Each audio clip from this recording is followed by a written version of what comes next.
Hi అండి. అందరికీ నమస్కారం. Welcome to my channel. ఈ వీడియోలో ఉద్యోగులకు శుభవార్త అండి. 18 నెలల డీఏ బకాయిలు ఒకేసారి మీ అకౌంట్‌లో జమ.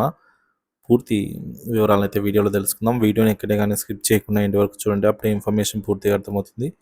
వీడియో చూస్తున్న ప్రతి ఒక్కరు వీడియోకి లైక్ చేయండి ఫ్రెండ్స్. ఈ వీడియోతోటి ఉద్యోగ పెన్షనర్ మిత్రులతో అయితే షేర్ చేయండి. కొత్తగా మన ఛానల్ చూస్తున్నవారు, ఇంకా సబ్స్క్రైబ్ చేసుకున్నవారు ఎవరైనా ఉన్నట్లయితే వెంటనే మన ఛానల్‌ని సబ్స్క్రైబ్ చేసుకోండి. దీని ద్వారా నేను చేసే లేటెస్ట్ వీడియోస్ అన్నీ మీ వరకు రీచ్ అవుతాయి.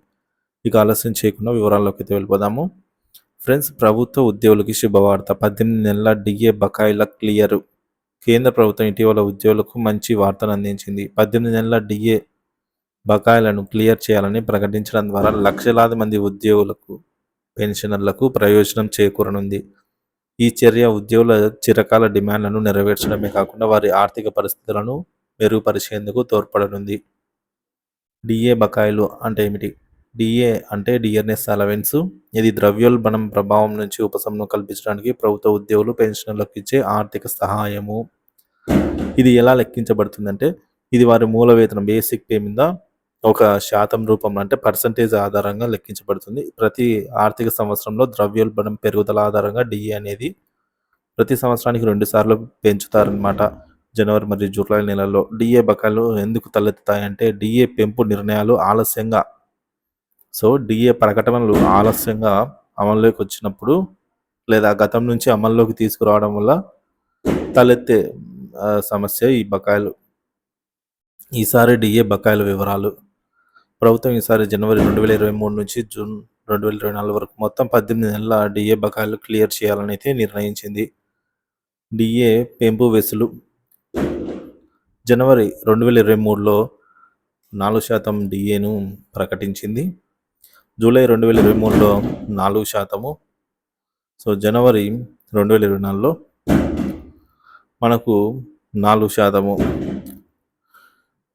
ఈ విధంగా అయితే ప్రకటించింది. ఇక్కడ మనము ఫర్ ఎగ్జాంపుల్ ఒక ఉద్యోగి యొక్క బేసిక్ పే 30,000 అనుకుంటే, జనవరి 2023, జూన్ 2023 6 నెలలు. అంటే 6 నెలలకు గాను మనకు 4%తో 7,200 వస్తుంది. జూలై 2023, డిసెంబర్ 2023, జూలై 23 నుంచి డిసెంబర్ 23 నుంచి అంటే ఇక్కడ ఒక 6 నెలలకు గాను మొత్తం కలుపుకుంటే మనకు 14,400, మరొక 37,800. ఈ విధంగా అయితే మొత్తానికి మనకు రావాల్సింది 60,000 వరకు ఈ డిఏ బకాయిలు అయితే 18 నెలలకు సంబంధించి 30,000 బేసిక్ ఉన్న వారికి అందడం జరుగుతుందండి. మూల వేతనం 30,000 రూపాయలు ఉంటే ఒక ఉద్యోగికి 59,400 రూపాయలు డిఏ బకాయిల రూపంలో అయితే లభిస్తాయి. ఇదంతా వారి అకౌంట్లో జమ అవుతుంది. డిఏ బకాయిల చెల్లింపు ప్రక్రియ.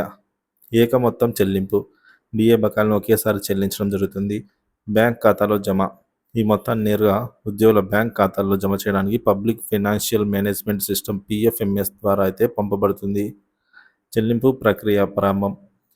జనవరి 2025 నుంచి డిఏ బకాయిల చెల్లింపు ప్రక్రియ ప్రారంభం అవుతుందని అయితే భావిస్తున్నారు. దశలవారీ చెల్లింపు విధానం. ఆర్థిక మంత్రిత్వ శాఖ ఉత్తర్వులు జారీ చేయడం.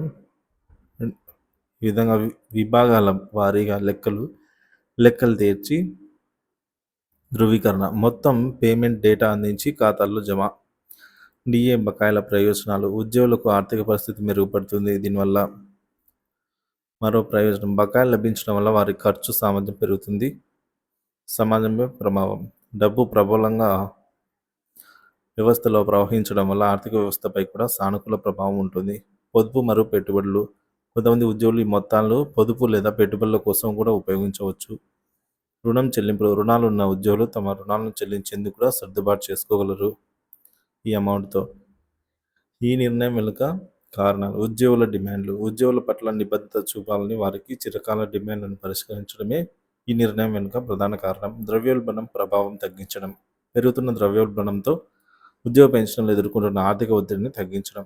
మొత్తం మీద 18 నెలల డిఏ బకాయిలు చెల్లింపు ఒక లక్షలాది మంది ఉద్యోగులు, వారి కుటుంబాలకు ఆర్థిక భద్రత కల్పిస్తుంది. ఇది కేవలం ఉద్యోగుల జీవితాలను మెరుగుపరచడమే కాకుండా ఆర్థిక వ్యవస్థపై కూడా సానుకూల ప్రభావం చూపనుంది.